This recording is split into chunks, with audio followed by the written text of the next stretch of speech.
Wesley Whitaker didn't mind silence. He'd learned to live in it. The glow from the dashboard lit his sharp features as he pulled into the mostly empty lot of the Ridgeview Diner. He hadn't planned on stopping. He never did. But something about tonight, the quiet, the fog, the ache behind his ribs, drew him off the road and into the hum of neon and old jukebox tunes. From the outside, Wesley looked like he had it all. Tailored coat, clean lines, the kind of posture that said, "I don't ask for things, I acquire them." His car was expensive, understated. His watch could pay someone's rent. To most people he was untouchable, but even millionaires get lonely. He stepped inside, the bell over the door giving a soft jingle.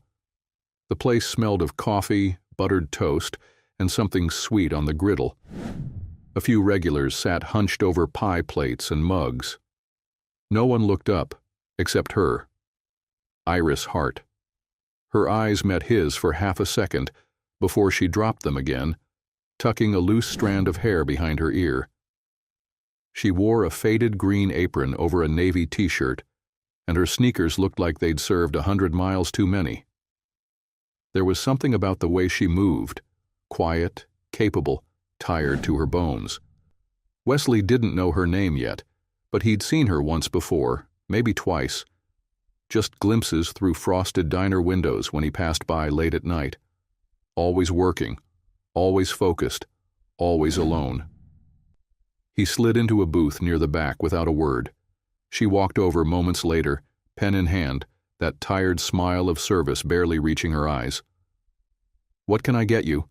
she asked, her voice low but warm. He glanced at the menu, not really seeing it. "Coffee, black." She nodded, turned. "I don't usually stop here," he said suddenly. She looked over her shoulder, one brow raised. Most people don't, this late. He almost smiled. "Figured it was open." "It's always open." That felt like more than just a line about diner hours. It sat between them for a moment before she walked away. Wesley watched her move behind the counter. Something about her seemed heavier tonight. Not just tired, burdened. Her shoulders were drawn in tight, her eyes darted more than they blinked. She poured the coffee, set it on a tray, then hesitated. He saw it. A pause. A breath. If you enjoyed this video, comment 1 to let me know. If not, comment 2. Your thought mattered to me either way. Then she walked back, set the cup in front of him gently, as if it might break. "Anything else?" He looked at her. Really looked. "Are you okay?" She stiffened. "I'm fine." The lie was polite, practiced, but then it cracked. A quiet voice from behind the counter called out, "Mama?" Wesley turned his head. A small boy sat on a bench tucked in the corner, a coloring book in his lap. His clothes were clean but threadbare. He looked about 4, the kind of child who understood when to be quiet. His dark eyes searched his mother's face like he already knew something was wrong. "I'm hungry," the boy whispered. Iris didn't turn around. She closed her eyes, just for a second. Then she looked at Wesley again, and this time the mask dropped. "I don't mean to ask," she said, her voice barely above a breath. "But I need some help. I just need enough for a sandwich. For him, not for me. Just him." Wesley didn't speak. The world felt quieter now. The buzz of the lights, the rattle of an old air vent. Her words hung there, naked, raw, nothing left to hide behind. He reached into his coat pocket, pulled out his wallet, and laid a $100 bill on the table. Her eyes widened. She stared at it like it burned. "I can't take that." "You can." "I wasn't trying to guilt you." "I know." She stood frozen, unsure. The air felt too thick again. Finally she reached out, her hand trembling slightly as she took the bill. Her fingers curled around it tight, like if she let go she'd disappear. "Thank you," she whispered. He nodded once. Get him something warm. She turned, walking back to the counter. Wesley watched as she made a grilled cheese sandwich, pouring every ounce of care into the simple task like it was fine dining. She wrapped it carefully, walked it over to her son. Mohammed's face lit up. "For me?" She smiled, kneeling. "For you." Wesley couldn't hear the rest, but the look in the boy's eyes, it broke something loose in his chest. He finished his coffee in silence. Didn't ask for more, didn't make conversation, but he didn't leave either. Not until she returned to his table, a paper bag in hand. "I packed an extra one," she said softly. "On the house." He raised an eyebrow. "I thought you needed every dollar." "I do," she replied, "but that doesn't mean I've stopped being who I am." He took the bag, nodded again. "What's your name?" "Iris." He looked at her a moment longer. "Wesley." They stood there, just two strangers in a quiet diner with too much in their hearts and no place to put it. "Good night, Iris." "Good night, Wesley." He stepped into the fog once more, the door shutting softly behind him, and for the first time in a long while, Wesley didn't feel quite so alone. Inside, Iris watched the lights of his car fade into the mist. She didn't know why that moment mattered, but it did. The rain hadn't let up since dawn. It came steady, like it had a purpose, the kind of rain that soaked through even the best umbrellas, that made sidewalks shine and small towns feel smaller. The kind of rain that reminded Iris just how many things in her life didn't wait for the right moment to fall apart. She stood outside the Ridgeview Diner in her threadbare coat, Mohammed tucked against her side beneath a worn blue rain poncho. The neon sign buzzed overhead, flickering like it might give up too. She wasn't working today, but she'd come anyway. The folded bill in her pocket, the one Wesley Whitaker had given her the night before, felt too heavy to carry and too wrong to keep. It wasn't the amount. It was what it meant. Iris had spent the better part of her life scraping together dignity one shift at a time. Accepting help didn't come easy, but returning it, that felt like something she had to do. Inside, the diner was nearly empty. Mid-morning lull. Viola was behind the counter, refilling salt shakers, humming something slow and sweet. She looked up, surprised. "You're not on till tomorrow." "I know." Iris gave her a half smile. "Is he back?" Viola didn't have to ask who. "Not yet. He doesn't look like the kind who repeats patterns." Iris nodded, unsure what she was hoping for. She slid into the same booth as last night, Mohammed beside her with his coloring book. He hummed quietly to himself, carefully outlining a lopsided tree with a green crayon. Iris smoothed his hair and tried not to think too hard. If you enjoyed this video, comment 1 to let me know. If not, comment 2. Your thought mattered to me either way. An hour passed, maybe more. Then the door opened. Wesley stepped in, coat damp from the rain, a slight crease between his brows like he'd argued with the day and lost. His eyes landed on her instantly. "I wasn't expecting to see you again so soon," he said. "I wasn't sure I'd come," Iris admitted. Wesley nodded once, then glanced down at Mohammed. The boy looked up at him, cautious but curious. "Hi," Mohammed said simply. Wesley crouched slightly, just enough to meet his gaze.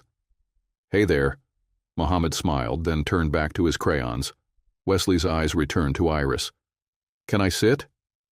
She gestured to the seat across from her. "It's your town, too." He sat down slowly, the space between them charged with something unspoken.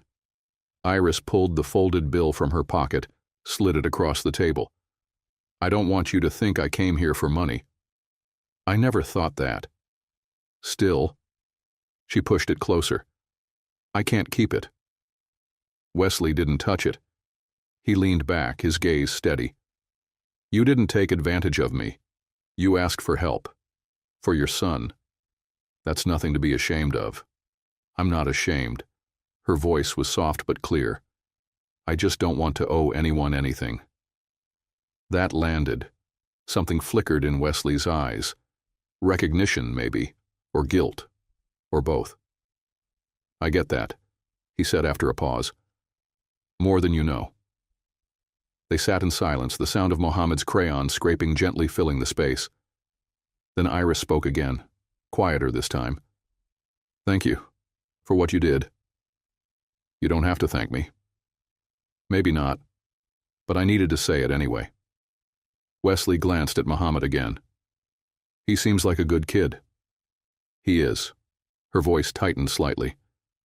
Deserves more than what I can give him most days. You give him love. That's more than a lot of people start with. She looked up sharply, not expecting that from him.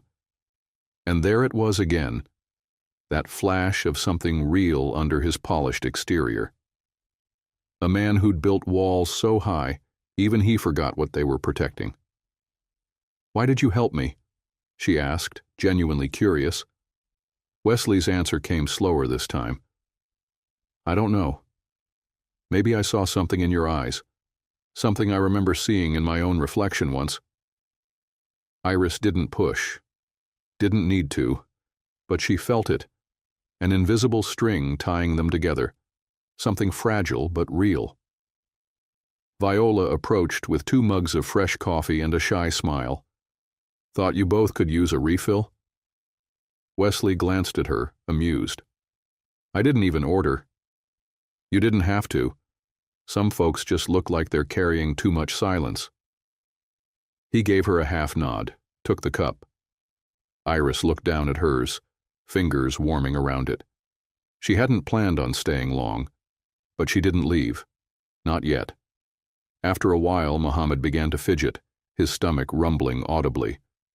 Iris glanced at the clock, then at Wesley. We should go. Wesley surprised her. Would you have dinner with me? She blinked. What? Not tonight, I mean sometime, soon. I don't date customers, she said reflexively, but her tone lacked conviction. He gave a small, almost imperceptible smile. That's fair. They both knew this wasn't that. Not yet, not really. Before she could answer, Mohammed yawned loudly and climbed into her lap, curling into her side. Wesley watched the way her arms instinctively wrapped around her son, how natural it looked, how full her world felt in that single movement, despite how little she had. Actually, he began, adjusting his tone, I'm looking for someone to help around the house, cooking, light organizing. It's just me and Emmy, my daughter. She's 5, quiet. We lost her mom last year. Iris looked up, startled. I'm sorry. He nodded once. It's been a process. She waited. He didn't over-explain. I thought maybe you could use something steadier, he added. A part-time thing.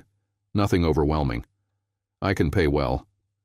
The air between them shifted again, this time heavier.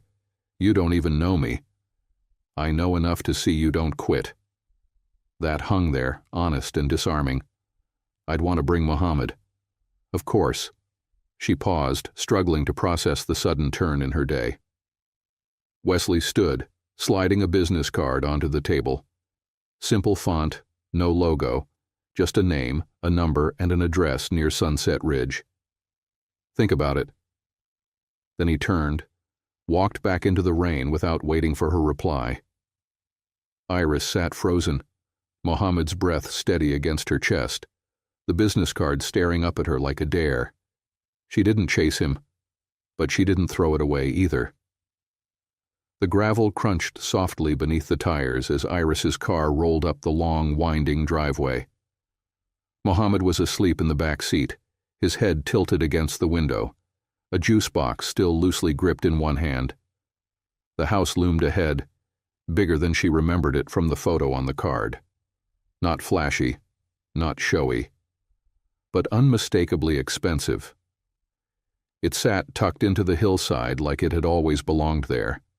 Wide porch, tall windows, soft yellow light spilling through the glass like warmth trying to escape, It didn't look like a place that needed help. It looked like a place that had everything. And maybe that's what made her hesitate. She sat there a moment longer, engine off, silence thick except for the ticking of the dashboard and Mohammed's soft breaths. Her fingers tightened on the steering wheel. She had half a mind to turn around, tell herself this was a mistake, that whatever this was, it didn't belong to her. But then she looked at the back seat again and remembered the look in Wesley's eyes when he said, "I know enough to see you don't quit." She opened the door. The house was even quieter up close. No music, no television. Just the soft hush of mountain air and the distant chirp of early spring frogs from the woods behind the property. She rang the bell. The door opened before the echo faded. Wesley stood there in a dark sweater, sleeves pushed to his elbows, eyes shadowed but clear. His expression wasn't surprise. It was something closer to relief. "You came." "I said I'd think about it," Iris replied, stepping into the light. "And I did."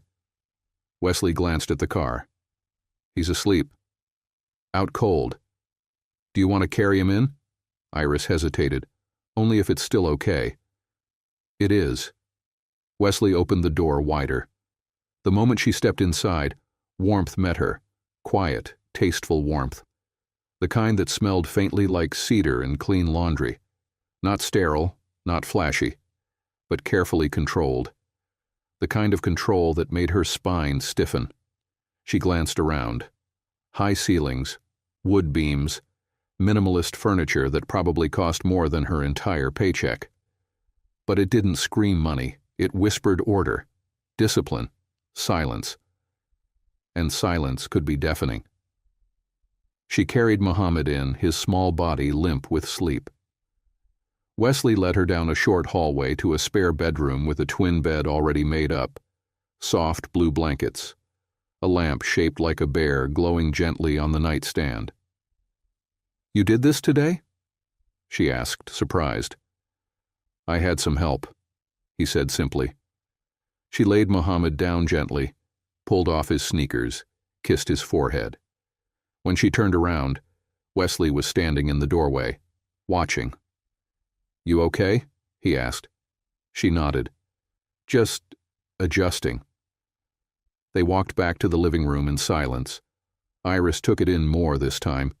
The edges, the space, the absence. "This house is beautiful," she said quietly. "It's big," he replied. "Sometimes too big." That landed harder than he probably meant it to. They stood awkwardly for a moment until Wesley gestured toward the kitchen. "You want coffee? Or tea? Something?" "Tea would be good." He moved toward the cabinets, and for the first time Iris saw it. The way he moved. Efficient. Precise. A man who didn't waste motion or words. Everything about him said control, but under that, something softer. Something he hadn't decided whether to show. She stepped toward the island counter. "You really want a stranger in your home?"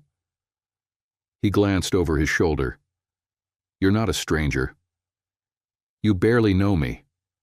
I know what I saw." He turned back to the kettle. "You work hard. You love your son. You showed up. That's more than most people ever do." His words caught her off guard. There wasn't flattery in them, just quiet fact. The kettle whistled. Wesley poured, slid a mug toward her, then leaned against the counter with his own. His eyes lingered on hers.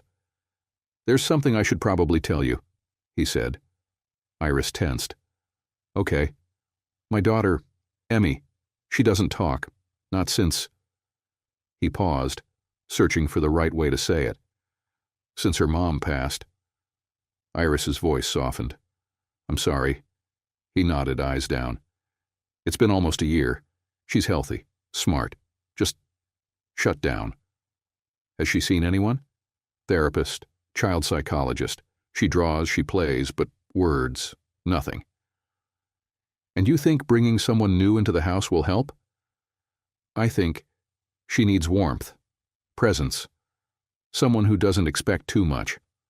Iris sipped her tea.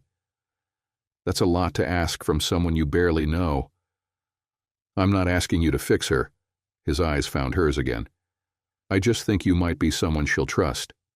Eventually. She let the silence stretch, and then quietly, I can try. Wesley nodded once, almost a smile, almost. Tomorrow morning, he said, I'll show you around properly, set expectations. Iris smirked. Job interview?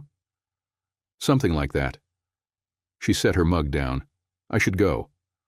I'll walk you out. They reached the front door and she turned to him just before stepping outside. This isn't a charity thing, is it? She asked. Because I don't do that. His voice was firm, calm. Neither do I. She held his gaze a beat longer, then nodded. Good night, Wesley. Good night, Iris. She walked back into the rain, lighter than when she'd arrived. Inside, Wesley stood at the doorway longer than he needed to, watching her car taillights disappear into the curve of the drive. Then he turned, walked back down the hall to check on Emmy. She was awake, eyes wide in the dark, holding the bear-shaped lamp like a lifeline. She came, she whispered. Wesley stopped in the doorway, breath catching. It was the first thing she'd said in months. Yes, he whispered back, his throat tight. She did. The morning mist still clung to the trees when Iris pulled into the driveway again, Mohammed kicking his legs excitedly in the back seat, already asking if the house had more glow-up bears like the nightlight he'd fallen asleep beside. Iris didn't answer right away. Her hands gripped the wheel tighter than they needed to. The truth was, she didn't know what today would bring, what this arrangement would actually feel like. She wasn't used to people inviting her into their world, especially not worlds like Wesley Whitaker's, polished, quiet, deliberate. She stepped out, helped Mohammed with his coat, and walked toward the front steps just as the door opened. Wesley was already waiting. Morning, he said, voice even. Morning, she replied, trying not to look nervous. Mohammed ran ahead, bounding up the steps. Is the bear still in my room? Wesley gave him a small smile. Waiting for you. Iris followed him inside, her eyes taking in the house with fresh purpose. It looked different in the daylight. Less intimidating, maybe. Warmer. Or maybe that was just her trying to believe it could be. Wesley gestured down the hallway. Thought I'd give you a tour, get you familiar. She nodded. Sounds good. The house was spacious but not excessive. Wesley's taste was clean, functional. Every object had its place, every surface untouched by clutter. They walked through the kitchen, the living room, a small home office tucked neatly behind frosted glass doors. The air smelled faintly of wood polish and fresh laundry. This is where I usually work, he said, opening the office door. I consult for a few firms now, mostly remote. I keep my hours early so I can be with Emmy in the afternoons. Iris nodded. She still sleeping? He paused. She was awake when I checked. They stopped outside a bedroom with pale yellow walls and a white canopy bed. Crayons were scattered across a low table. A single stuffed rabbit lay in the center of the floor. She likes to draw, Wesley said quietly. Sometimes I think it's her way of speaking. Iris glanced at the door. Would it be okay if I met her? He hesitated, then gave a slight nod. Let me ask first. While he stepped inside, Iris crouched and fixed Mohammed's jacket, brushing his curls from his forehead. He tugged on her sleeve. Can I say hi to the girl? He whispered. We'll see, she said, pressing a kiss to his cheek. Wesley returned, leaving the door slightly open. She's shy, but she nodded. That was enough. Iris took Mohammed's hand and stepped gently into the room. Emmy sat on the floor in a corner, a coloring book open on her lap. Her legs were tucked under her, and her dark hair fell like a curtain around her face. She didn't look up right away, "Hi there," Iris said softly. Mohammed waved. "Hi, I'm Mohammed. I brought crayons too." Emmy peeked up just for a second, then back down to her page, but she didn't flinch. She didn't pull away. Iris sat beside Mohammed on the floor, not too close. "You like drawing?" Emmy gave the faintest nod. "What's your favorite color?" Mohammed asked. No answer, but she reached into her box and held up a purple crayon. Mohammed grinned. "That's a good one." The children began to color, not talking but sharing space. And that was enough. Iris felt a shift in the air, gentle, hopeful. She glanced up to find Wesley still standing in the doorway, watching them like he couldn't quite believe what he was seeing. She rose slowly, walked over to him. "You okay?" she asked. He blinked, like he was returning from someplace far away. "Yeah, it's been a long time since she let someone sit with her." "She didn't run. That's a start." "She never runs," he said quietly. "She just disappears into herself." They stood there side by side, saying nothing for a moment. "I'll start on the kitchen," Iris said finally. "You mentioned you'd like some structure?" He nodded. "Yes, I'd appreciate that." She walked past him into the hallway, and he followed her to the kitchen, explaining things as they moved. "You don't have to deep clean, just keeping things moving, cooking where you feel comfortable. I'll handle groceries unless you have preferences." "I make a mean lentil stew," Iris offered, sliding into the rhythm. "I'll take your word for it." By late afternoon, the smell of garlic and herbs filled the kitchen. Mohammed was napping on the couch, a blanket pulled over his legs. Emmy was curled in an armchair nearby, clutching her rabbit. Her eyes drifted between her father and Iris, never quite resting, always watching.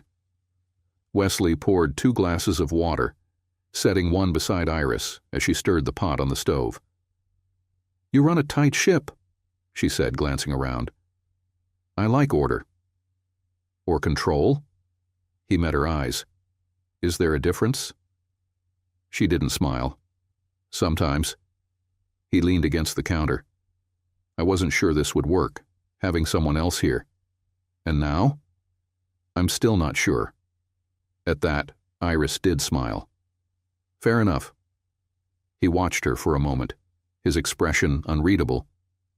Then he looked away, toward the window, the mountains just visible through the glass. "Do you ever wonder," he said, voice low, "how someone like you ends up in a place like this?" She paused. "You mean me? Or you?" He turned back to her, eyes sharper now. "Maybe both." Iris looked down at her hands, at the way they moved over the ladle, steady, practiced. "I stopped asking questions like that a while ago." Wesley didn't respond. The silence stretched between them, dense but not uncomfortable. Then Emmy's voice came from the living room, soft but clear. "Is dinner ready?" Iris froze. Wesley did too. He stepped out quickly, kneeling beside her. "What did you say, sweetheart?" Emmy looked up at him, her small voice steady this time. "I'm hungry." Wesley's breath caught in his throat. Iris stepped into the doorway just in time to see him place his hand gently over Emmy's. She didn't pull away. Iris felt something shift in the room, like something long-locked had just cracked open. "She likes the stew," Mohammed announced sleepily from the couch, rubbing his eyes. Dinner was quiet that night, but it wasn't heavy.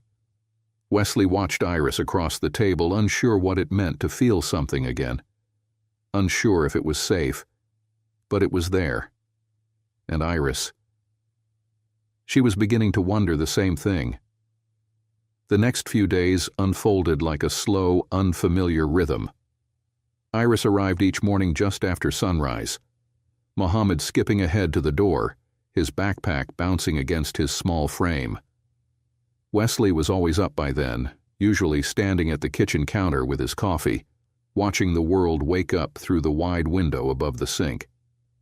He didn't say much, But every time Iris walked in, his eyes lifted, and stayed there just a little too long. Emmy had started drawing at the table again. Sometimes she'd slide a crayon across the wood toward Mohammed. Sometimes she'd leave one near Iris's cup like a quiet thank you. She still barely spoke, but her silence no longer felt like absence. It felt like trust, carefully forming. And Iris felt it too. The shift. The slow warmth that came not from any one thing Wesley did, but from the space he gave her. The way he never hovered, never demanded, just noticed. She was in the middle of folding laundry one afternoon, Emmy's tiny socks, Wesley's impossibly stiff dress shirts, when the doorbell rang. Wesley looked up from his laptop. "You expecting someone?" "No," Iris said, confused. "Are you?" He walked to the door, opening it to reveal a woman in her 60s. Silver hair, precise bob, coat tailored and immaculate. "Viola," Wesley said, caught off guard. "I thought I'd drop something off for Iris," she said, stepping inside without waiting for an invitation. "Didn't expect a palace?" Iris appeared in the hallway, towel in hand. Viola's eyes softened at the sight of her. "You didn't call. I had a feeling you'd vanished into something." "I didn't vanish," Iris said, walking over. "I'm just figuring things out." Viola glanced at Wesley, then at the house, her eyes narrowing slightly. "Figuring them out with a Whitaker?" Wesley straightened slightly. "You two know each other?" "Viola's been in my corner longer than anyone," Iris said quickly. "She's like family." Viola smiled at that. "Then I guess I'll ask the question family asks." She turned to Iris, her voice lowering. "Is this real, or are you just surviving again?" The words hit harder than Iris expected. She looked at Wesley, who stood silent, respectful. Then back at Viola. "I don't know yet," Iris said truthfully, "but it feels different." Viola studied her for a long moment, then nodded. "That's all I needed to hear." She handed Iris a paper bag, homemade scones probably, and kissed her cheek. Then, turning to Wesley, added, "You break her heart. I'll rearrange your bookshelves by color." She walked out without another word. Iris burst out laughing, and Wesley raised an eyebrow. "Should I be afraid?" "She means it," Iris said, still grinning. "You don't mess with Viola's girls." Wesley leaned against the wall, hands in his pockets. "You have good people." "I don't have many. But the ones I do? They're loyal." He nodded, watching her. "That says a lot." They stood there for a beat too long, the moment stretching between them. "You ever feel like you're walking into something and you don't know the ending?" Iris asked softly. "All the time," Wesley replied. "But lately I'm starting to think maybe the ending isn't the part that matters." She looked at him. Then Mohammed's voice echoed from the living room. "Mama, Emmy showed me her spaceship drawing." The spell broke. Iris smiled and moved to go check on them. But as she walked past, Wesley reached out, barely brushing her arm with his fingers.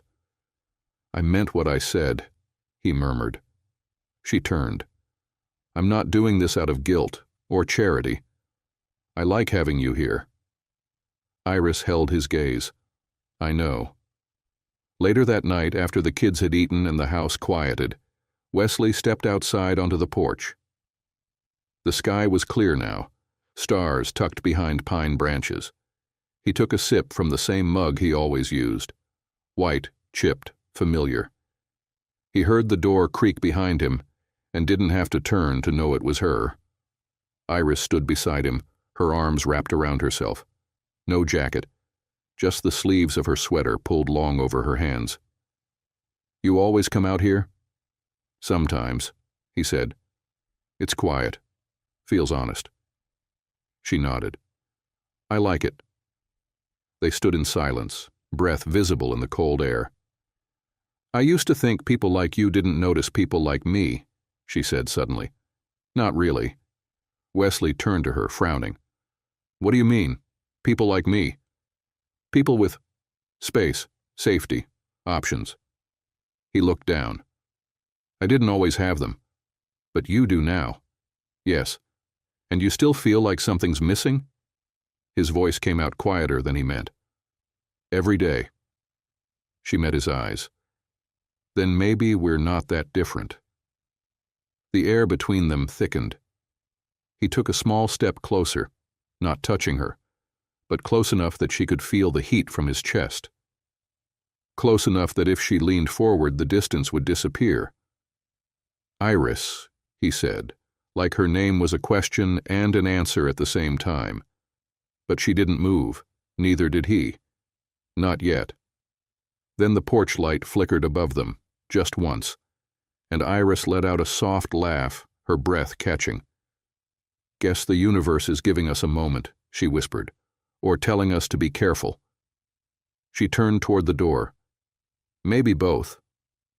Wesley watched her walk back inside, her sweater trailing behind her like a ribbon of something unfinished. And he stayed there, alone on the porch, under the stars, wondering when he'd stopped being afraid of hoping again. It started with a warning on the local weather report. A soft-spoken woman on the radio advising residents to avoid travel past sundown. Cold front sweeping in, freezing rain likely, mountain roads dangerous. Stay home if you can. Iris didn't have a home to stay in, not a permanent one at least. She looked out the diner's fogged window at the slick street beyond, Mohammed leaning sleepily against her arm in the corner booth. Only a few regulars were left, sipping coffee with heavy coats zipped halfway up.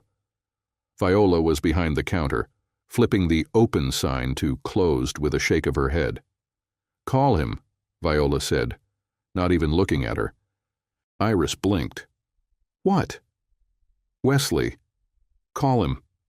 Don't pretend like you don't have his number, and don't walk that child out there in this mess. I wasn't going to ask for a ride. Good, Viola said. You're not asking. You're accepting what's offered. Iris hesitated, fingers curling around the phone in her pocket. Her pride was a quiet thing these days, but it still lived in her ribs, still made her hesitate at the edge of safety. She didn't have to call. She did anyway. 20 minutes later, Wesley's SUV pulled up in front of the diner, headlights carving a path through the freezing mist. The window rolled down halfway. Get in. She hesitated on the curb, Mohammed tucked under her coat, his eyes blinking up at the snowflakes starting to fall. You sure? She asked. Wesley met her gaze, serious, steady. I wouldn't be here if I wasn't. They climbed in. The heat in the car was turned up just high enough to make the cold feel like a memory. Mohammed curled up in the back seat, asleep before they even reached the first turn. Neither Iris nor Wesley spoke for a while. The road wound through black pines and sharp curves, the kind that felt ancient, like the mountain itself had carved them. Snow kissed the edges of the windshield. Silence pressed in. Then Wesley spoke. You could have called earlier. I didn't want to be a burden. You're not. Iris stared out the window. You say that like it's easy. It's not. I just mean it. The house looked different, covered in snow.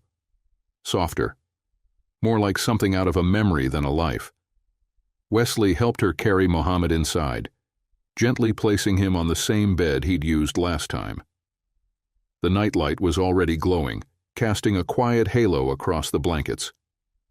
Iris stood in the hallway, coat still on, unsure of her place.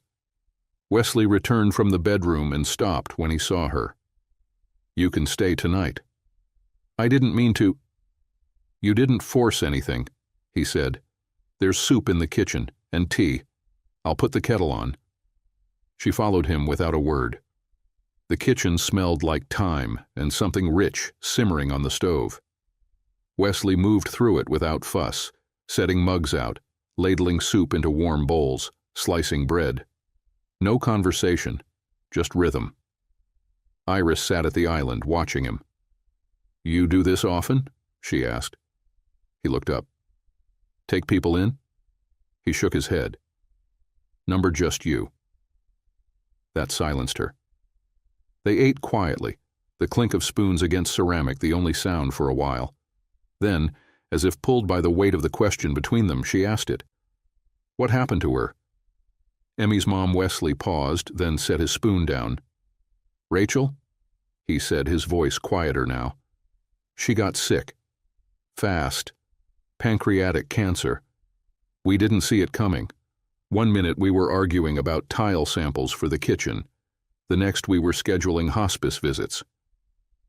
Iris felt the breath catch in her chest. "I'm sorry." She was the kind of woman who walked into a room and filled it. Emmy was her shadow. She stopped talking. It was like her way of holding on, or refusing to move forward. "I don't know." Iris reached for her mug, fingers tight around the handle. "She talks to Mohammed sometimes," she said softly. Whispers, when she thinks no one hears. Wesley's eyes flickered, something in his expression breaking. "She does?" "She trusts him," Iris said. "And maybe she's trying."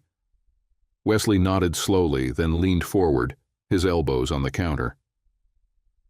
"Do you ever think about how one moment can change everything?" he asked.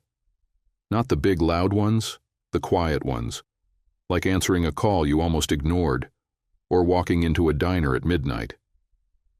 Iris's throat tightened. "Yeah," she whispered. "I think about that a lot." They didn't touch, didn't move, just stared at each other like the space between them was the only thing keeping them from falling into something irreversible. Then a sound broke it. Emmy's soft voice from the hallway. "Daddy?" Wesley turned instantly, rising. She stood there in oversized pajamas, her rabbit tucked under one arm, her eyes wide but not afraid. "I couldn't sleep." He crouched beside her, brushing her hair back gently. "You want to sit with us?" She nodded. Wesley lifted her easily, cradled her close as he carried her back to the kitchen. Iris shifted on her stool, making room. Emmy reached out, hesitated, then let her small hand rest lightly on Iris's arm. It was barely a touch. But it was everything. Wesley saw it, felt it, and something inside him shifted, not suddenly, not dramatically, but quietly, like ice beginning to melt. They sat there a while longer, three people wrapped in the kind of silence that feels like belonging, and outside the snow kept falling, covering the world in stillness, in softness, in the promise of something new. By the end of the week, the snow had melted, but something else had settled in, something quieter, more delicate than frost. Iris had started to fall into rhythm with the house. She knew which cabinets squeaked, how Wesley took his coffee, when Emmy would peek around corners just to make sure she was still there. There were no defined roles, no job descriptions, just shared space and unspoken questions. But small towns had their own rhythms too, and people noticed when those rhythms changed. Saturday morning brought sunshine, cinnamon rolls, and the first bite of gossip. It happened at the hardware store. Iris had taken Mohammed into town for paint samples. Wesley had offered to let the kids help redecorate the upstairs playroom, a project to give Emmy more voice and Mohammed more color. Iris thought it was a sweet idea. What she hadn't expected was to run into Loretta Jennings, president of the PTA, occasional substitute librarian, queen of passive-aggressive compliments. "Iris Hart," Loretta said with a too-bright smile, pushing her cart down the aisle. "Didn't expect to see you here. Figured you'd be busy playing house up at Whitaker's Ridge." Iris blinked. "Excuse me?" Loretta leaned in like it was a secret. "Oh, don't get prickly. People talk, that's all. Single dad takes in the diner waitress and her child? You know how that plays." Iris's hands tightened around Mohammed's shoulder. He gave me a job. That's it. Of course, Loretta said, eyes flicking toward Mohammed. And I'm sure that's all it'll ever be. She wheeled her card away, smile still plastered on like paint that never dried. Mohammed looked up at his mom. Who was that? No one, Iris said, forcing a smile. Just someone who talks too much. But the damage was done. The words followed her back to the car, back up the winding road, back into the quiet house where everything had felt safe just hours earlier. She didn't mention it to Wesley, not at first, but he noticed. Later that evening, she stood at the sink, rinsing dishes that didn't need washing, her shoulders tight, her movements too fast. You're scrubbing like the plate insulted you, Wesley said from the doorway. She didn't turn around. Maybe it did. He stepped closer, leaned against the counter. You okay? I'm fine. The lie sounded too sharp, too obvious. Wesley didn't push. He just waited. Finally, she exhaled. People in town are talking. He stayed quiet. They think I'm here for the wrong reasons. Iris, she turned to face him now. I didn't come here for your money, Wesley. Or your house. I didn't angle for this. I know that.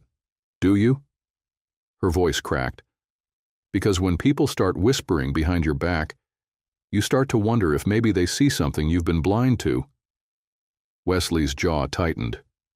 You don't owe anyone an explanation. I owe myself one, she said, because I've worked hard to be more than what people assume about me.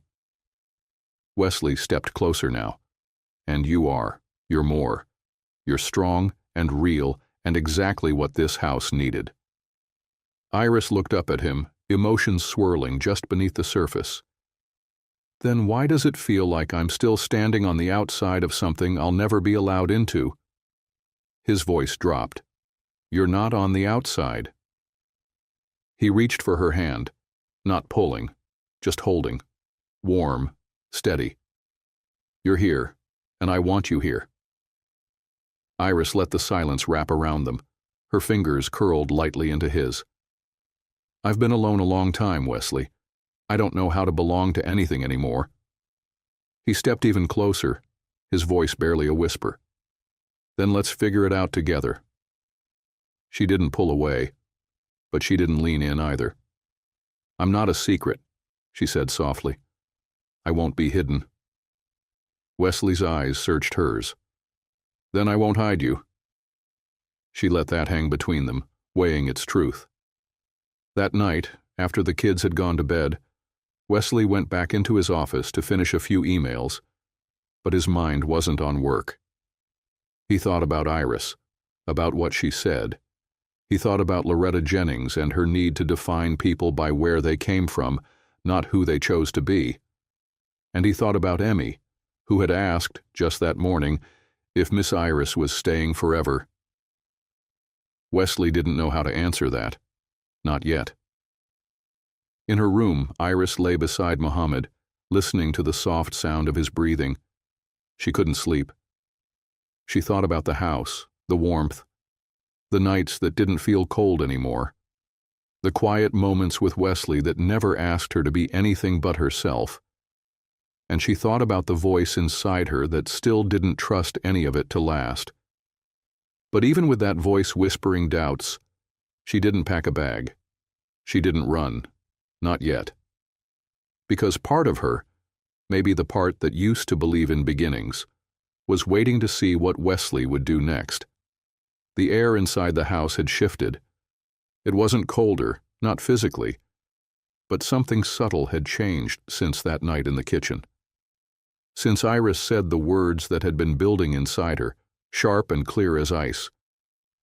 I'm not a secret, I won't be hidden. She hadn't meant it as an ultimatum, but it sat in the space between her and Wesley like a sealed envelope neither of them had dared to open. And now, everything was quiet in a different way. Wesley wasn't distant. He still made coffee before she arrived, still greeted Mohammed with a nod, and Emmy with soft warmth, still paused when their paths crossed in the hallway, But the pauses felt longer, the looks more measured, like he was calculating something he couldn't quite solve. Iris noticed. Of course she noticed. She also didn't say anything, because part of her feared the answer. That morning she sat with Emmy on the sunroom rug, arranging finger paints on a sheet of butcher paper. The girl had grown bold in color if not in voice, mixing blues into purples, drawing stars that bled into each other. Mohammed knelt beside her, grinning as his handprint smeared across the page. "Can we hang this one up?" he asked. Emmy looked at Iris, her eyes wide with quiet hope. Iris smiled. "It's beautiful. Of course we can." She reached for tape, but the back door creaked open and Wesley's voice called from across the house. "Iris, can I talk to you for a second?" She froze, tape in hand. Something in his tone made her stomach tighten. She rose, wiping her palms on a towel. "In the study," he added, his voice more distant now. She followed the sound, her heart beating a little too fast. The study door was open, the light low. Wesley stood near the window looking out, not at her. "I didn't mean to interrupt," she said carefully. "You didn't." He finally turned, hands tucked into the pockets of his sweater. His eyes didn't meet hers immediately. "I've been thinking," he began, "about the last few weeks, about what this is." Iris stayed still, waiting. "I think I may have blurred the lines," he continued. "Brought you in too close, too fast." A pause. Then, so quiet she almost missed it. "I wasn't careful." Her throat went dry. "Careful with what?" "With you," he said, "and with Emmy." She swallowed, her voice barely audible. "Are you asking me to leave?" Wesley looked up at that. Really looked. "No," he said quickly. "I'm not. I don't know what I'm doing." Iris's chest ached. "You think I do?" He shook his head. "That's not what I meant." "Then say what you mean, Wesley," she snapped, "because I can't keep guessing where I stand." The room fell silent. Only the faint sound of the kids laughing down the hall drifted in. He took a step closer, his voice quieter now. "I'm scared, Iris, not of you, of what this could be." She held her ground. "You think I'm not? This isn't simple for me." "It's not simple for anyone." He rubbed a hand over his face, frustrated. "People are watching, judging." "Then let them," she whispered. "Let them watch us figure it out." He stared at her, breath shallow. "I don't want to hurt you," he said. "Then don't," she replied. "But don't push me away and call it protection." Silence again. Then a softer voice from the hallway. "Emmy." "Miss Iris?" Iris turned, stepping into the hall. Emmy stood there, paint on her shirt, her hands behind her back. "I made something," she said. Wesley's eyes widened. Iris knelt. "What is it, sweetheart?" Emmy revealed a folded piece of paper, her name scrawled in pink crayon on the front. Inside was a drawing, 4 stick figures holding hands under a tree. A sun in the corner, a tiny house with a heart above it. Emmy pointed. "That's me. That's Mohammed. That's you. And that's Daddy." Wesley moved to Iris's side slowly.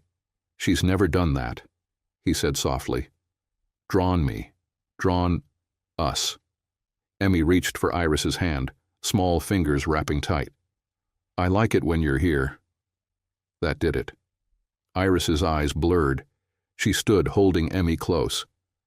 Wesley watched them, something breaking loose in his expression, but he didn't speak. Not yet. That night Iris stood at the porch railing long after the kids had gone to bed. The stars were dull behind thin clouds. The wind was sharp, but she didn't go inside. Wesley found her there eventually. He stepped up beside her, wordless. "I thought I could do this," she said quietly. "Be strong, keep distance, make it just a job." "I thought that too," he said. She turned to him. "But it's not." "No," he said. "It's not." He looked at her, searching for the right words. "I don't want to pretend anymore," he said. "Not about why I stop talking when you're in the room, or why I listen for your voice when I wake up, or why I keep picturing you here, long after the job ends." Iris stared at him, something raw flashing through her. "I need you to mean that," she said. "Because if you're not sure, I can't stay." "I'm not asking you to decide tonight," he said. "Just don't leave yet." She nodded once. "Okay." Then without speaking, she leaned into him, and he wrapped an arm around her. Careful, but not cautious, and for the first time neither of them pulled away. The sky was unusually clear the next morning, but the air held that quiet weight, like something was waiting to happen. Iris stood at the stove, flipping pancakes while Mohammed sat at the island, humming as he colored a spaceship. Wesley had already left for a short meeting in town, and Emmy was upstairs, still curled in her blankets, her favorite rabbit tucked beneath her arm. It felt peaceful, which is why the envelope on the front porch felt out of place. She noticed it when she stepped out to shake crumbs from the kitchen rug. A cream-colored envelope, unmarked, folded precisely, and tucked under a stone on the front mat. Her name was written on it. Just her name. Nothing else. Iris opened it slowly, eyes scanning the brief typewritten note. Ms. Hart, we have reviewed your recent change in residence and employment circumstances. A formal update to your custody case has been initiated. Please prepare to confirm your current financial and residential stability in an upcoming home review. Department of Family Services. The note slipped from her fingers before she realized she'd stopped breathing. Her pulse kicked up in her throat. Her stomach dropped. They were reviewing her. Again. She rushed inside, paper clenched in her hand, her back to the kitchen door. Mohammed looked up from his drawing. "Mama?" "I'm okay," she said quickly, too quickly. "Just thinking." He watched her for a moment longer, then nodded and went back to his coloring. She didn't call Wesley. She didn't want to panic him. Not yet. Maybe it was procedural. Maybe it would pass. But the tight coil in her chest said otherwise. Later that afternoon, Wesley returned. He walked in with a small grocery bag in one hand and a folder tucked under his arm. "I brought those crackers Emmy likes," he said, setting the bag down. "And that lentil mix you were talking about." Iris tried to smile. "Thanks." But her voice gave her away. He studied her. "What happened?" She opened her hand slowly, offering him the letter, his brow furrowed as he read. Once, then again. "Why would they—" "Someone reported it," she said. "Has to be. They probably think I've moved into some cushy life and left my old one behind. They want to make sure I'm still suitable." "You are," he said firmly. She shook her head. "That doesn't matter if they don't see it." Wesley set the letter down on the counter, then crossed to her. "I can call someone. I can help." "No," she said quickly. "No lawyers. No attention. That'll only make them dig harder." His voice dropped. "Then what do we do? I have to show them I'm stable, that this is real, that it's not some temporary situation." She looked up at him now, her eyes shining with something that wasn't fear. It was fight. Quiet, strong, determined. "Iris, I'll figure it out." But Wesley stepped closer. "You're not alone." She blinked. "That's the problem, Wes. They'll see this as dependency. I need to prove that I'm here by choice, not because I had nowhere else to go."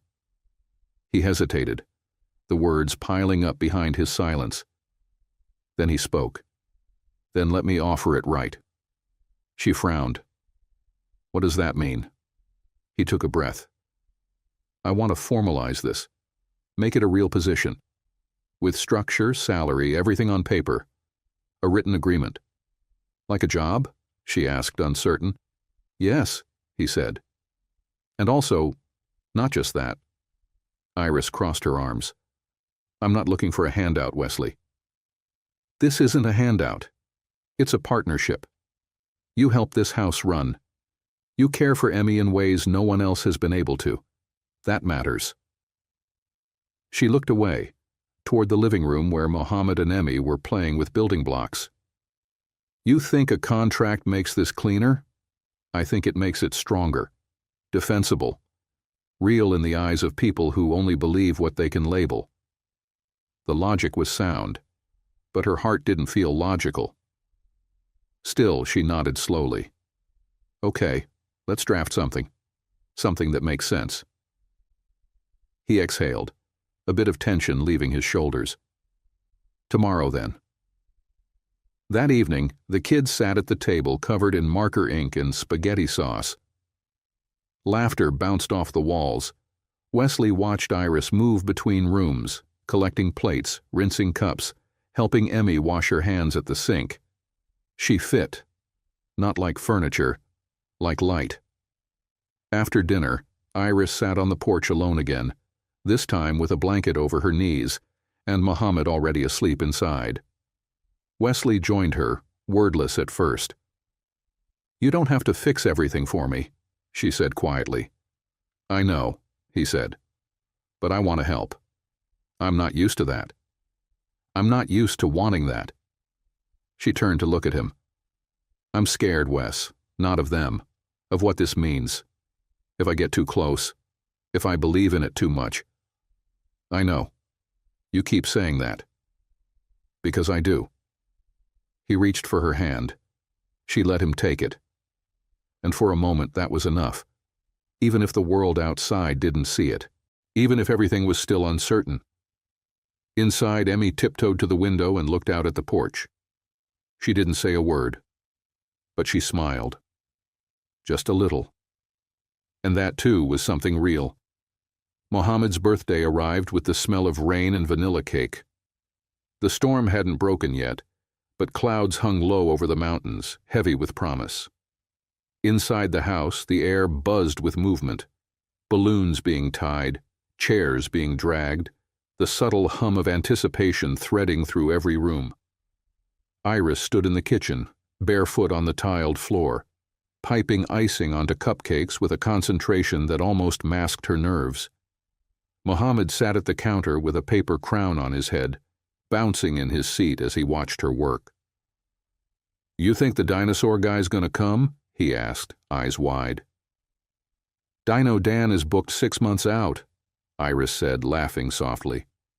But your mama knows how to find magic in other places. He grinned and reached for a sprinkle. She let him.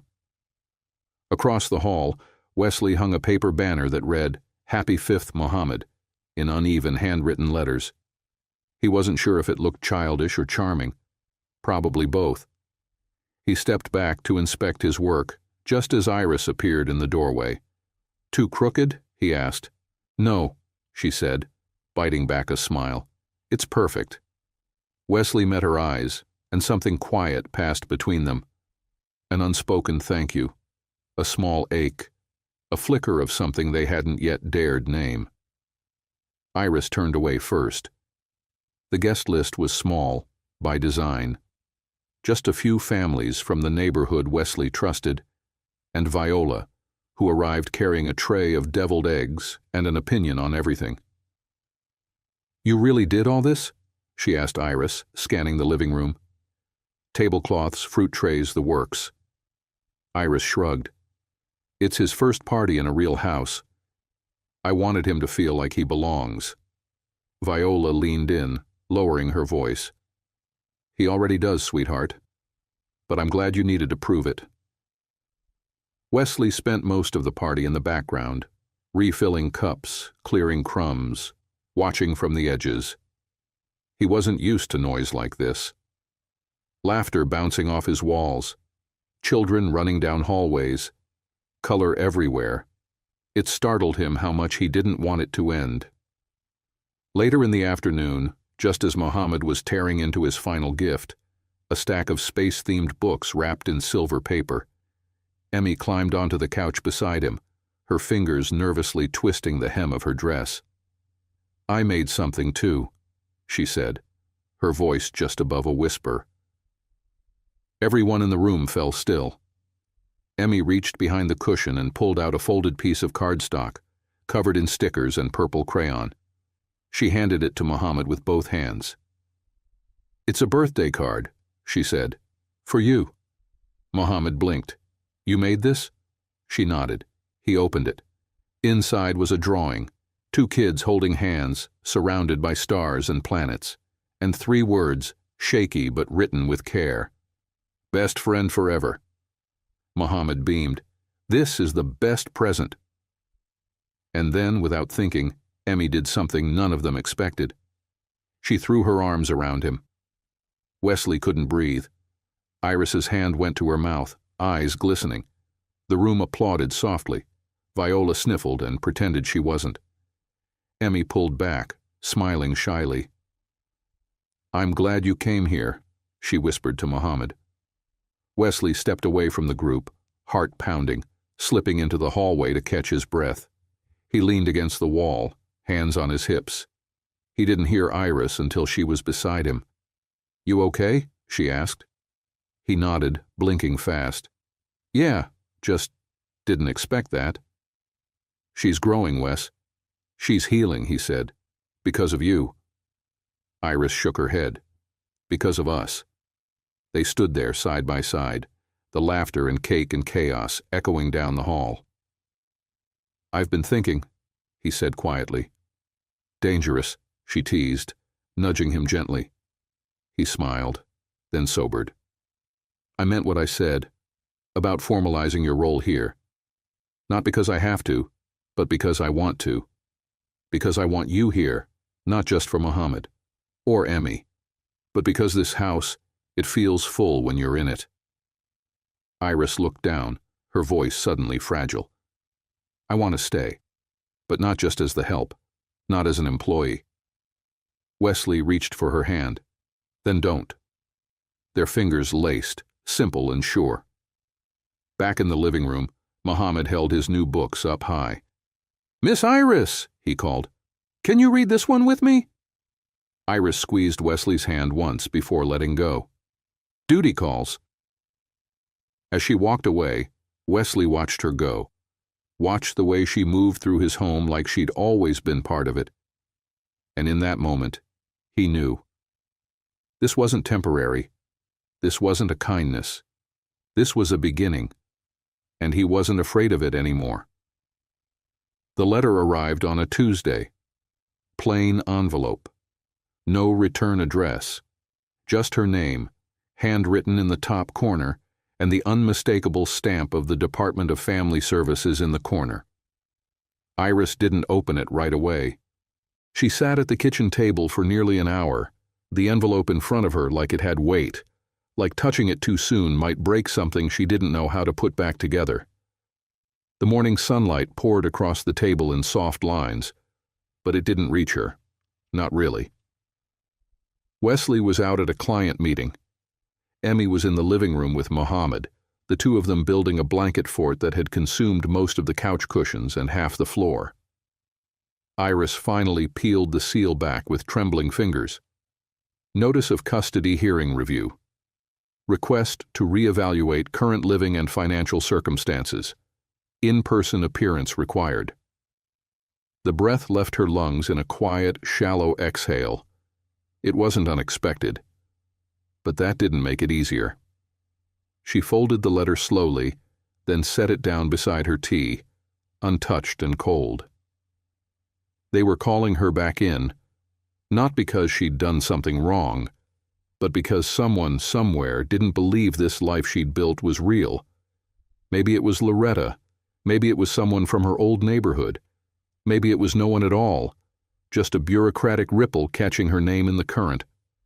Either way, she had 2 weeks to prove herself all over again. That night, after the kids were in bed, she stepped onto the porch, envelope still in hand, the air sharp against her skin. She didn't hear Wesley until he joined her, footsteps slow, steady. "I saw it on the table," he said. She didn't look at him. "Guess they're still watching." "You're not alone in this." She nodded, her arms crossed. I know.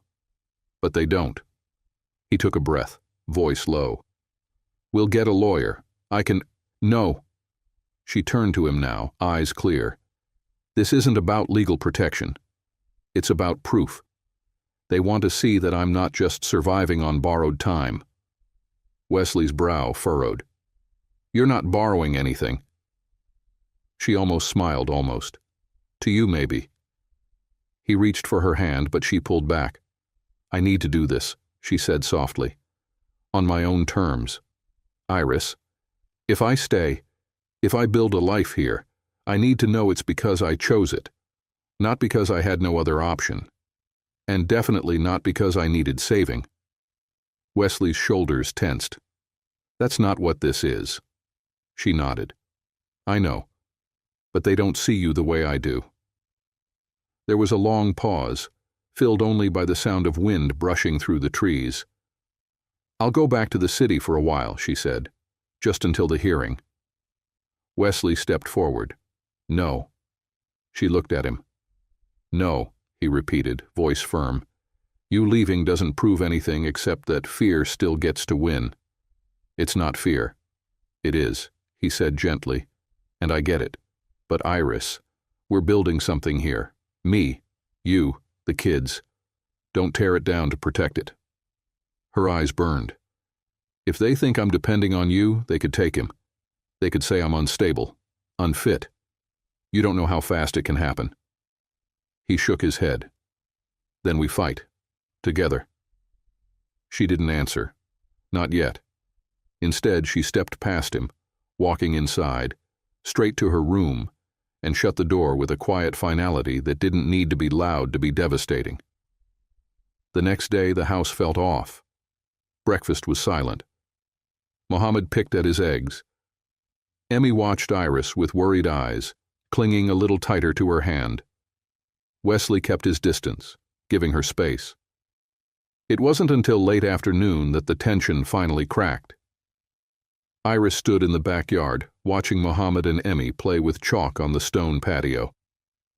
Her arms were folded tight across her chest. The wind picked up, brushing loose strands of her hair across her face. Wesley stepped outside, hands in his pockets. I spoke to Raymond, he said. He knows someone who specializes in custody cases. A woman, she's good. Iris didn't turn. You went behind my back. I didn't want to. I just needed to be ready.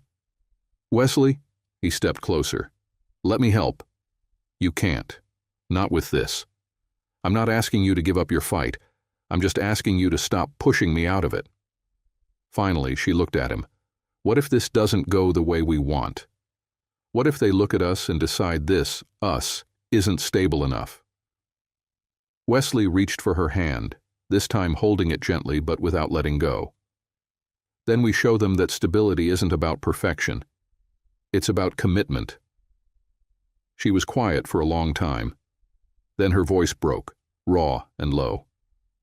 I can't lose him. You won't, Wesley said. We won't. That night, after the kids were asleep, she found him in the study, papers spread across the desk, case notes, schedules, letters of recommendation from Viola and other community members. Proof of routine, proof of care. She stood in the doorway, watching him for a moment. Then, softly, You didn't have to do all this. He looked up. I know. But you did. He smiled. That's what partners do, right? She crossed the room, stood beside him, reached down and took his hand. This time she didn't let go. The house felt quieter in the days leading up to the hearing. Not empty, but different. Like everyone inside it was holding their breath at the same time. Wesley had moved the file folders off his desk, but Iris could still feel them there. Custody records, letters from teachers, a statement from Viola, handwritten in her tight cursive print, all lined up like proof that a life had been rebuilt from the ground up. But the silence wasn't just about paperwork. It was about what hadn't been said. Wesley had backed off, respecting her space, but she could feel the weight of his words waiting behind his eyes every time he looked at her. And she didn't know what to do with that. With him. With the way her heart had started to memorize his footsteps. The way her body leaned toward his voice, even when he wasn't in the room. But what scared her most was how much the house felt like home, because she knew what it meant to lose one. It was the third night since the letter when it finally hit her. She found Wesley out on the back deck, staring into the darkness beyond the trees, sleeves pushed up, fingers loose at his sides like he was trying not to clench them.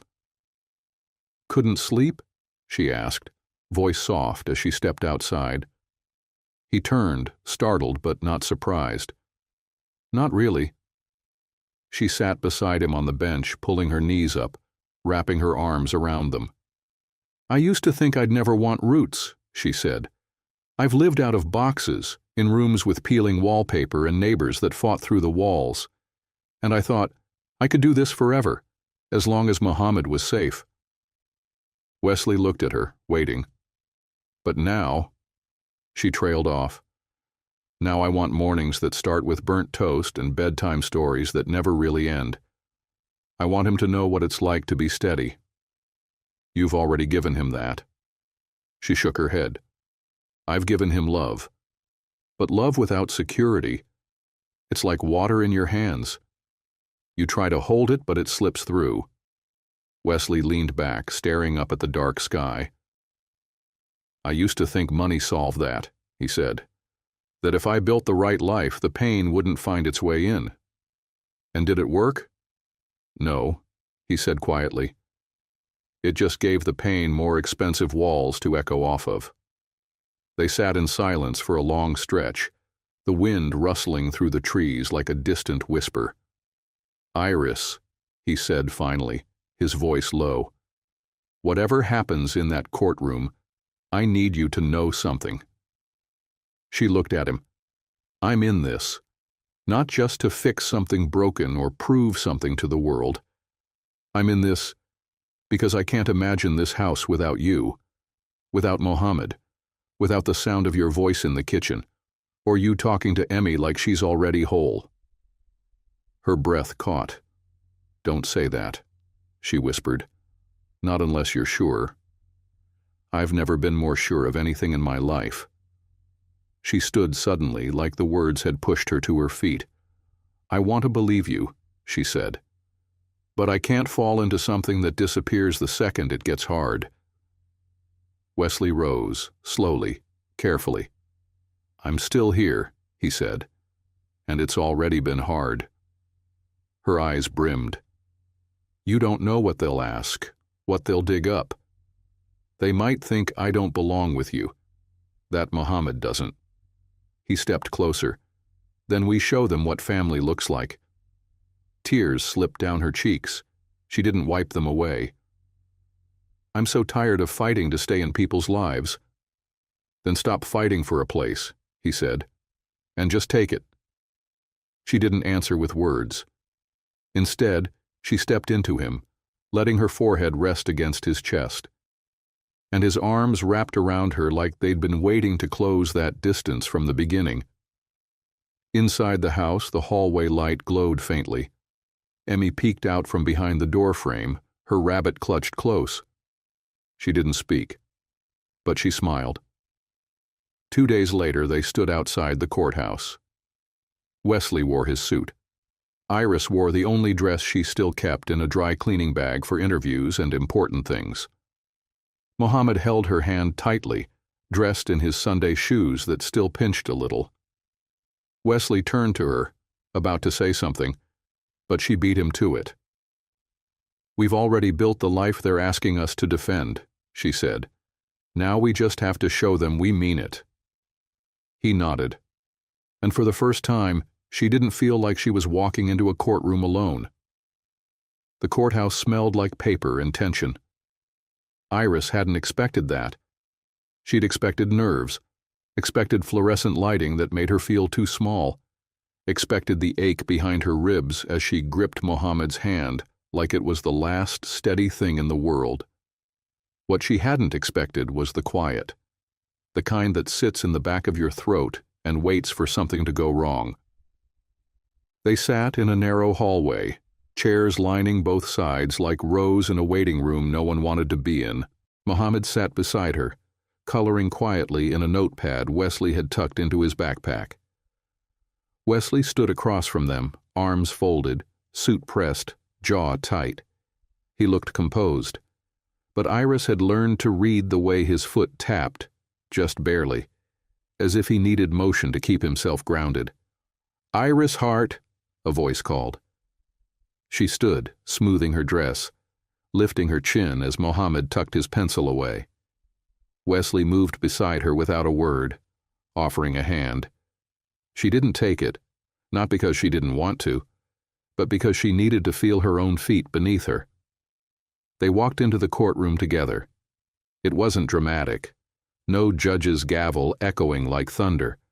Just a woman in a robe, calm eyes, reading over the file in front of her like it was any other Tuesday. The room was small, simple, but Iris could feel every second dragging against her skin. "Ms. Hart, thank you for coming. We're here to conduct a standard review related to your custody arrangement with your son, Mohammed."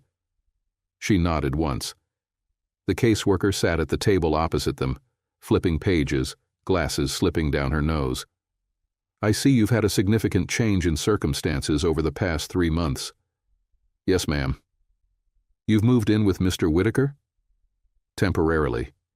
He offered me a position. I assist with household management and childcare for his daughter." The judge looked up. "You live in the same residence?" "I do, with my son." The caseworker interjected. "The concern raised, Your Honor, was about dependency, whether this new arrangement compromises Ms. Hart's ability to provide independently for her child." Wesley spoke then, his voice steady. "If I may, Your Honor?" The judge nodded. "I provided Iris with employment because I saw how capable she was, not because she needed charity. She earns her income, manages the house, and has done more for my daughter in 3 months than anyone has in the past year." The judge blinked. "You're saying she's your employee?" "I'm saying she's the heart of our household." A pause. Iris looked at him, startled by the crack in his voice. He continued, softer now. "I lost my wife last year. My daughter stopped speaking. I didn't think I'd ever find stability again. But Iris didn't just help us function. She made us feel human again." The room was still. Iris could hear the judge's pen scratch slowly against paper. "And your son?" the caseworker asked. "How has he adapted to this change?" "I believe Mohammed would tell you this is the first time in his life he's had a room he can leave things in without wondering if he'll see them the next day." The judge leaned forward. "Ms. Hart, do you feel you can support your child if this employment ended?" "Yes," she said clearly, "because I've built a life with intention, because I have references, resources, and a community behind me now. I've worked my entire life to protect Mohammed. But this is the first time I'm not just protecting him. I'm giving him a home." The caseworker nodded once, noting something down. The judge glanced between them. "Thank you. We'll reconvene in 30 minutes with a decision." Back in the hallway, Iris slumped onto the bench like the air had drained out of her. Wesley sat beside her. He didn't speak. He just placed his hand lightly over hers, and she didn't move it away. Mohammed climbed into her lap, whispering, "Did we do good?" She kissed the top of his head. "You did perfect, baby." Wesley leaned back against the wall, staring at the ceiling. "I meant every word," he said. "I know," she whispered. "But if this doesn't go how we hope—" She stopped him with a look. "Don't say it. We don't speak failure into existence." He smiled, just barely. They were called back in not long after. The room felt colder this time. The judge read the ruling aloud, voice even and measured. "The court finds that Ms. Hart has demonstrated responsible parenting, secure employment, and a stable environment for her son. Custody remains solely in her care. No further review will be required at this time. Iris didn't cry, not until they got outside. And when the sunlight hit her face, sharp and warm after all that artificial air, she finally let herself breathe.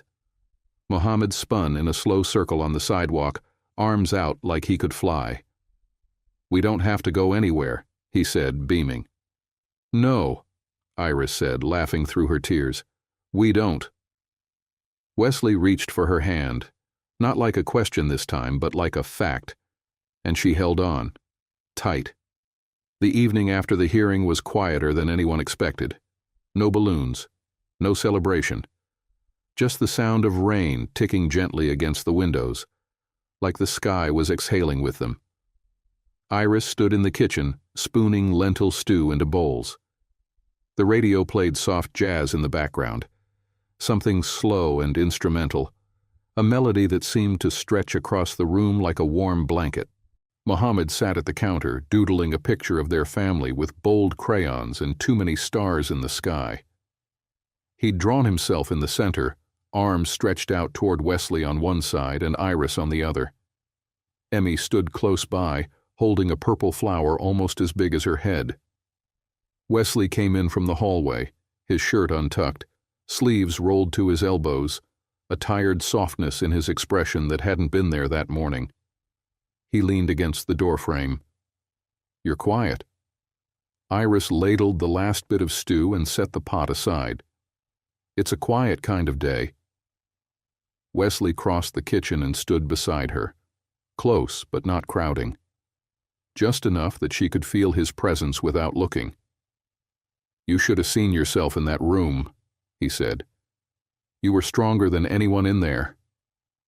Iris turned to him, a small smile tugging at her lips. "I didn't feel strong." "You didn't need to. You just were." They stood in the stillness for a beat too long, the kind that made everything feel more present, more real. "Dinner's ready," she said, her voice just above a whisper. Later, after the kids had eaten and Emmy had curled up on the couch with Mohammed under a blanket of pillows, Wesley stepped outside onto the porch. Iris followed a moment later, carrying 2 mugs of tea, the steam rising like a sigh from each cup. She handed him one and leaned against the railing. The stars had come out, pushing past the clouds in quiet triumph. "I almost didn't come here, you know," she said. "That night in the diner. I thought about running the other way." Wesley sipped his tea, not breaking his gaze from the sky. "What changed your mind?" "I looked at Mohammed and I realized I was tired of teaching him how to survive. I wanted him to learn how to live." Wesley turned to her, his eyes searching hers. "And now?" "Now I think I'm learning too." They stood in silence for a while, side by side, their hands occasionally brushing against each other on the railing like waves trying to find the shore. "I keep thinking about how things started," he said. "One moment, one small question, and suddenly everything's different." "It was never small," Iris replied. "It just felt small to ask, but it took everything to say it." Wesley looked down, his voice quieter now. "I've lost things before, things I didn't think I could live without, and I told myself I'd never let anyone get close enough to make me feel that again." She turned to face him fully.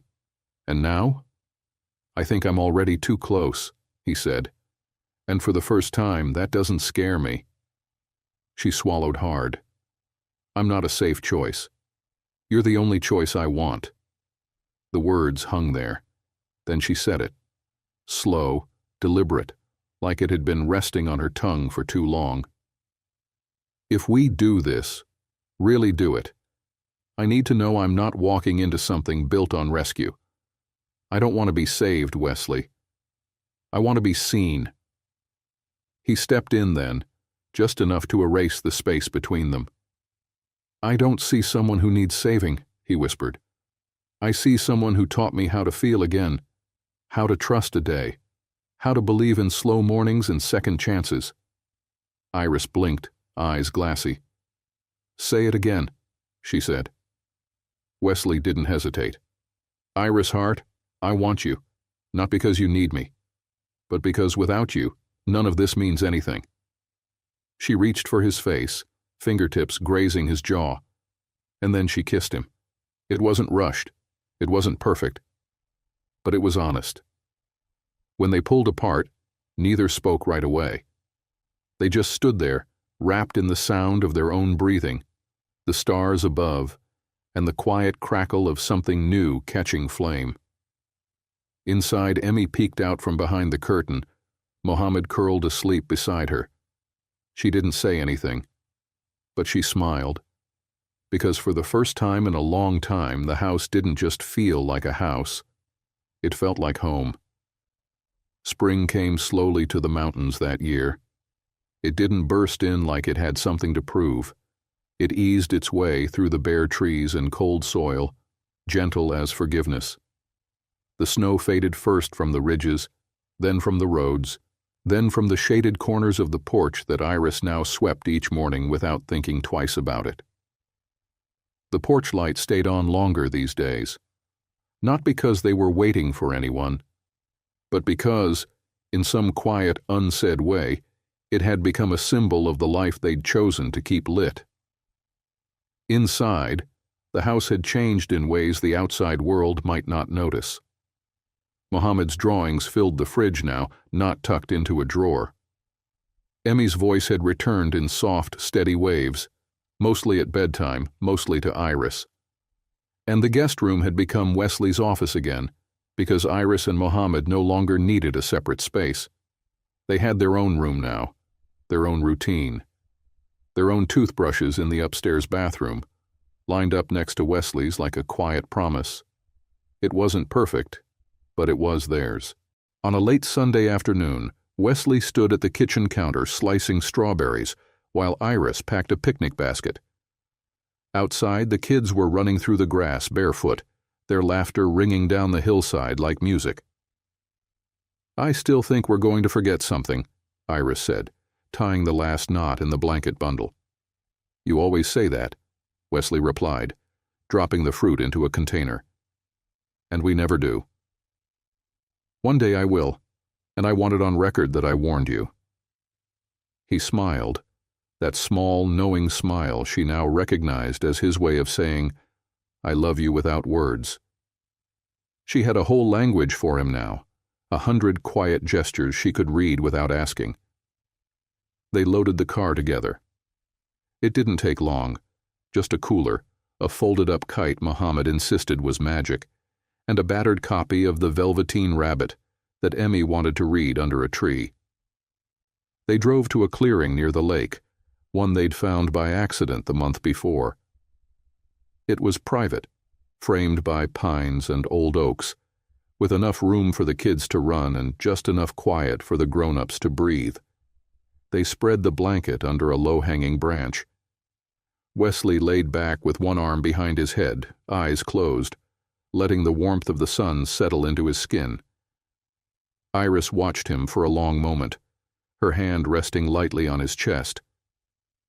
"You ever think about how strange this would have sounded 6 months ago?" she asked. He cracked one eye open. "What? Lying under a tree with a kite, 2 kids, and a woman who stole my coffee routine?" She grinned. "Exactly. Every day," he said, "and I still don't know how we got here." "I asked you for help," she said simply. "You didn't ask," he corrected. "You trusted me. There's a difference." She leaned down, kissed him softly, then sat back and watched the kids chase each other through the field. Mohammed's laughter rang out, high and sharp, as he called after Emmy. She ran ahead, the kite string in her hand, her hair a stream of gold in the breeze. "Iris," she called, "it's flying." Iris stood and walked toward her, arms open as Emmy ran back with the kite dancing above them. Mohammed joined in, grabbing one side of the string, the two of them shrieking with joy. Wesley sat up watching them, and for a moment He didn't think about what he'd lost. He thought about what he'd found. This imperfect, beautiful, chaotic second chance that had started with a bowl of diner soup and a woman who refused to shrink. When the sun dipped low and the air began to cool, they packed up, slowly, lazily, like no one really wanted to leave. Iris gathered the containers while Wesley folded the blanket, brushing grass from its edges. Back at the house, the kids went straight to the couch, curling up with books and yawns too big to hide. Wesley tucked Emmy in, while Iris knelt beside Muhammad, brushing a curl from his forehead. "You happy, baby?" she asked. He nodded, eyes heavy. "This is my favorite family." She kissed his cheek. "Mine too." Downstairs, Wesley lit the porch light. Iris stepped outside a moment later, wrapping her sweater tighter around her shoulders. "You remember the night I first came here?" she asked. "How could I forget? I didn't think I belonged here." He moved beside her, slipping his hand into hers. "You didn't just belong, Iris. You rebuilt this place. You gave it a heart." She looked at him, emotions softening every line of her face. "You let me." "I saw you," he said. "Long before you saw yourself." She leaned into him. "So what now?" He turned to her, one arm wrapping around her waist. "Now," he said, "we keep showing up. We keep choosing each other. And if it gets hard, we keep the porch light on." A pause. "For each other?" she asked. "For all of us." Iris looked out over the dark yard, the mountains stretched in silhouette, the light casting a warm glow on the steps. "Funny," she said. "I always thought home was a place you found, but it's not." "No, no," she whispered. "It's something you build." He pulled her in closer. "And you did," he said. "You built it." They stood there in the silence, listening to the night settle around them, the porch light burning steady in the dark. And this time, it wasn't a signal for someone lost. It was the beacon of something found, something lasting, a love not rescued, but chosen, a family not inherited, but created, and a home not just made of walls and roofs, but of the people who stayed when it mattered most.